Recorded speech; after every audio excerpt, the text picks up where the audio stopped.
Welcome to Guide Guru. We hope this video helps. You first confirm the sound card is compatible with your Mac OS and Logic Pro. Install the manufacturer's driver when required, because drivers expose inputs, outputs, and low latency modes. Once the driver is installed, connect the interface directly via USB or Thunderbolt and power it on. This ensures Mac OS detects the device.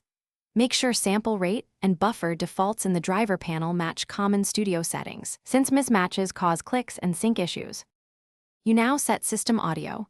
Open Mac OS Audio MIDI setup to set the sound card sample rate, 44, 1K or 48K, and bit depth so everything aligns. Next, launch Logic Pro and go to Preferences Audio. Select your interface for input and output, then choose an appropriate I/O buffer size for recording versus mixing. Once done, enable low latency mode during tracking to reduce delay.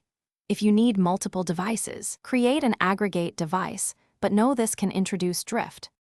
You finish by creating audio tracks and assigning each track to the correct input from the interface. Enable input monitoring and record, enable a track to verify signal flow. Then set preamp and channel gains so peaks sit near -6 dB to preserve headroom. Once satisfied, save the project and create a template for future sessions. If you run into problems, restart Logic and the interface, reselect the device in Preferences, and swap cables to isolate hardware versus software faults. This is the fastest troubleshooting. Thanks for watching. Consider subscribing if we helped you today.